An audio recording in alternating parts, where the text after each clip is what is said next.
안녕하십니까. 수요일 밤 여수 MBC 뉴스데스크입니다.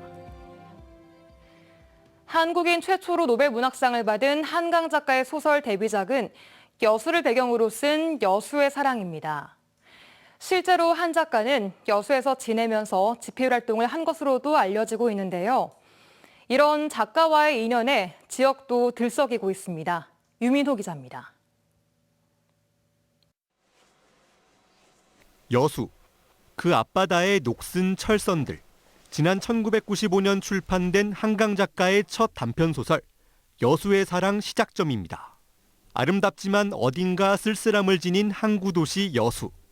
여수가 고향인 두 주인공의 외로움과 방황, 고단함을 담아냈습니다. 여수를 배경으로 한 섬세한 묘사와 주인공이 지닌 트라우마를 봤을 때 한 작가가 이 도시에 얼마나 큰 애정과 관심을 지녔는지 알 수 있습니다. 여수라는 역사를 알지 못하면 저는 이렇게 구절을 쓰지 않았을 거라고 보여지거든요.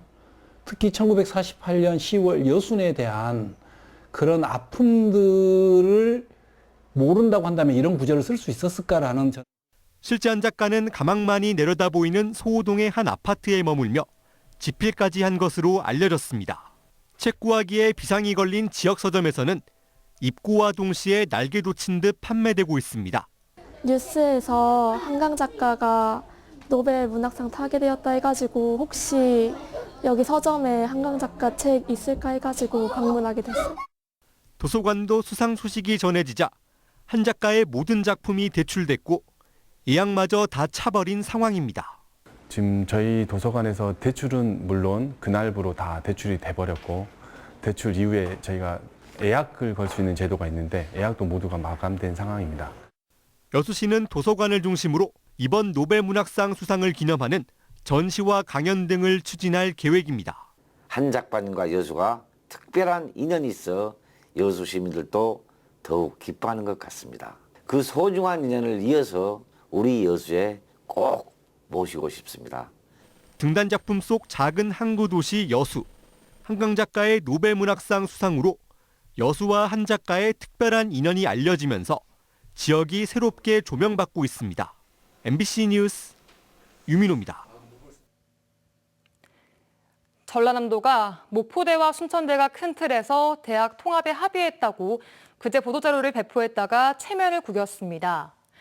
양 대학이 모두 어제 통합에 합의했다는 전남도의 발표는 사실과 다르다는 입장을 발표했기 때문인데요. 김윤 기자가 보도합니다.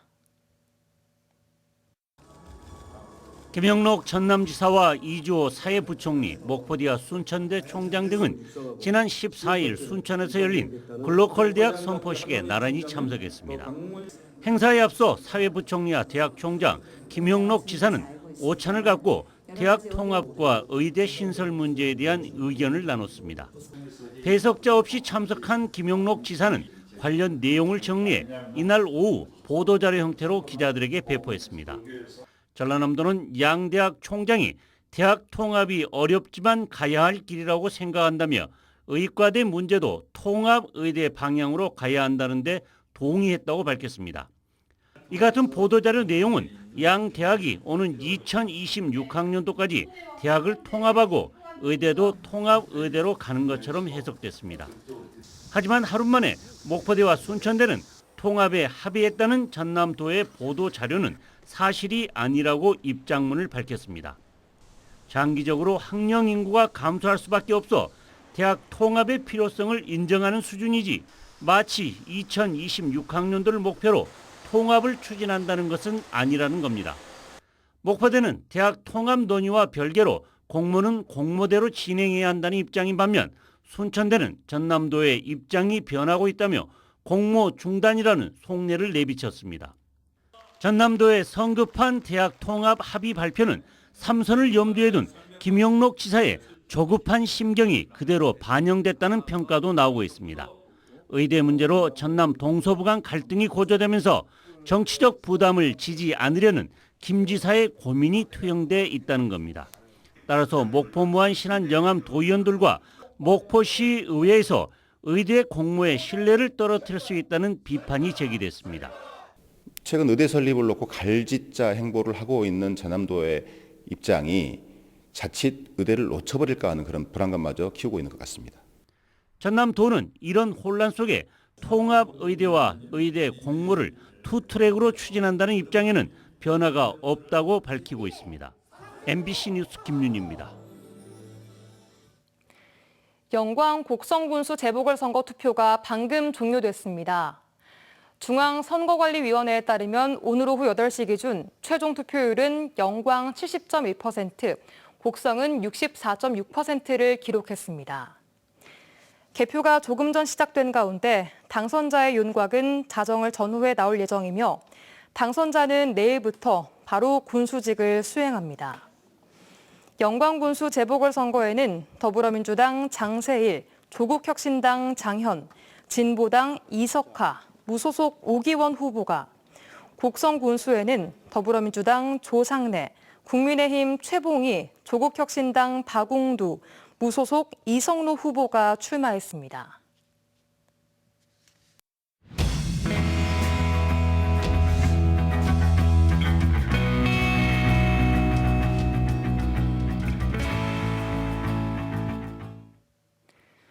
지난 8월 방송된 광양 지역주택조합 이중계약서 논란이 커지고 있습니다. 날짜는 같은데 대표자가 다른 새로운 계약서가 추가로 드러났고 조합장 명절 상여금 등의 문제로 경찰에 고소가 잇따랐습니다. 보도에 김단비 기자입니다. 광양의 한 지역주택 조합장과 업무 대행사 간의 이중 계약서 의혹이 보도된 이후 조합은 홈페이지에 업무 대행 계약서를 전부 공개했습니다. 모두 4개로 2019년 9월 25일 첫 계약이 체결됐습니다. 그리고 조합원이 정보공개 청구를 통해 광양시에서 받은 계약서.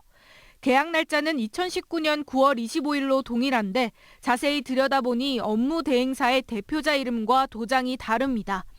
조합원도 광양시도 왜 다른지 어느 계약서가 맞는지 혼란스럽습니다. 수사기관이 아니기 때문에 이걸 우리가 파악하기는 어렵고. 조합원들이 모르는 계약서들이 드러나면서 불씨는 커지고 있습니다. 날짜나 틀리다 하면은 여기를 뭐 27일로 했다고 하면 그럴 수도 있다고 하는데. 보도 이후 다른 문제도 추가로 제기됐습니다. 근로계약서에는 없던 조합장에 대한 명절 상여금이 2020년 9월부터 올 추석까지 9번에 걸쳐 4,500만 원이 지급된 겁니다. 뿐만 아니라 조합장이 총회 의결 없이 공사비 잔금 유동화 대출 수수료를 올려 조합에 3억 원의 피해를 입혔다고 조합원들은 말합니다. 이거는 조합장의 비리여가지고 조합원들이 알아야 될 걸 저희가 알려드리는 거지. 조합장도 억울하다는 입장입니다. 상여금은 본인도 직원이기 때문에 받은 것이라고 설명했습니다. 또 당시 공사비를 납부하지 못했다면 공사 지원금이 수수료보다 많았을 것이라며 조합을 위한 결정이었다고 전했습니다. 지금까지 조합장의 업무상 배임과 횡령 혐의로 경찰에 접수된 고소장은 4건. 광양시는 조합이 업무대행 계약 변경 신고를 누락한 것은 위법으로 보고 조만간 고발할 예정입니다. MBC 뉴스 김단미입니다. 광양시가 추진 중인 대학생 등록금 전액 지원 사업이 시의회 상임위 문턱을 넘지 못했습니다. 광양시의회 총무위원회는 광양시가 제출한 대학 등록금 전액 지원 사업 관련 조례안을 심의한 결과 지역 출신 대학생들의 학비 부담을 줄이기 위한 취지로 이해가 되지만 예산 부담과 함께 형평성 문제, 사회 갈등 등을 우려해 최종 부결했습니다. 광양시는 향후 관련 정책을 보완하고 새로운 재원 마련 방안을 검토해 다시 추진할 방침입니다. 여수시의회가 11개의 연륙 연도교로 유명한 백리섬섬길이 제1호 국가관광도로로 지정받을 수 있도록 적극 지원하기로 했습니다. 여수시의회 백리섬섬길 제1호 관광도로 지정연구회는 최근 윤슬과 이음의 백리섬섬길이란 주제로 용역보고회를 갖고 관광상품으로 가치가 높은 돌산화양간 백리섬섬길을 이야기도로와 치유도로, 생태도로로 지정해 관광도로 지정 가능성을 높여야 한다고 강조했습니다. 연구회 의원들은 이번 용역보고서를 근거로 필요한 활동들을 하겠다며 다음 달 초 익산지방국토관리청을 방문해 당위성을 설명하겠다고 밝혔습니다.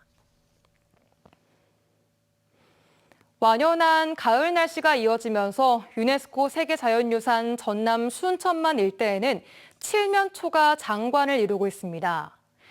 올해는 서식 면적이 크게 늘어 더욱 화려한 모습을 감상할 수 있게 됐습니다. 문형철 기자입니다.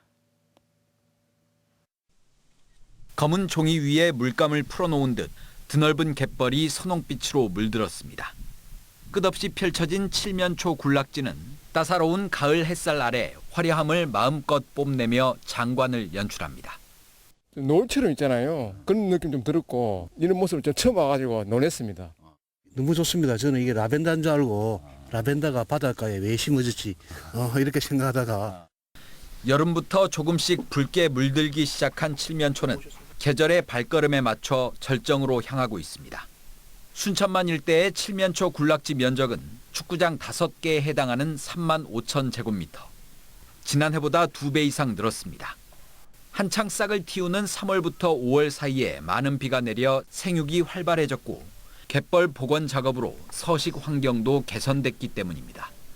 복원 사업을 진행하게 되면서 이 해수 소통이 원활하게 되면서 칠면초들이 자생할 수 있는 환경이 이루어진 것으로 보고 있습니다. 대표적인 염생식물인 칠면초는 갯벌의 탄소 흡수 능력과 저장 능력을 4배 이상 높일 수 있어 생태 환경적으로도 중요한 역할을 합니다. 올해부터는 과거에 있었던 칠면초 군락지를 복원하는 작업도 순천만 곳곳에서 진행됩니다. 다양한 동식물들이 함께 공존할 수 있는 생태 환경 제공에 큰 도움이 될 것 같습니다. 유네스코 세계 자연유산인 순천만 갯벌에 신비로움을 더하고 있는 칠면초의 화려한 빛깔은 다음 달 중순까지 감상할 수 있습니다. MBC 뉴스 문형철입니다. 순천시가 흑두루미 탐조 여행 상품을 운영합니다. 당일 코스와 1박 2일 코스로 구성된 이번 여행 상품은 전문 장비를 이용해 순천만을 찾은 흑두루미의 먹이 활동을 관찰하고 해설사의 설명을 듣는 방식으로 진행됩니다. 여행 프로그램은 다음 달 2일부터 진행되며 흑두루미 탐조 여행 홈페이지를 통해 예약할 수 있습니다. 포스코 퓨처엠이 28년 연속 임금협상 무교섭 타결 성과를 기록했습니다. 포스코 퓨처엠 노사는 오랜 기간 이어져온 노사 상생의 전통을 지속하고 미래 성장에 역량을 집중하자는 데 뜻을 함께해 올해 임금에 대한 협상을 회사에 위임하기로 합의했다고 밝혔습니다. 포스코 퓨처엠은 이번 무교섭 위임으로 1997년 이후 28년 연속 임금 협상을 무교섭 타결하면서 종업원 1,000명 이상 제조 대기업 가운데 최장 기록을 이어가게 됐습니다.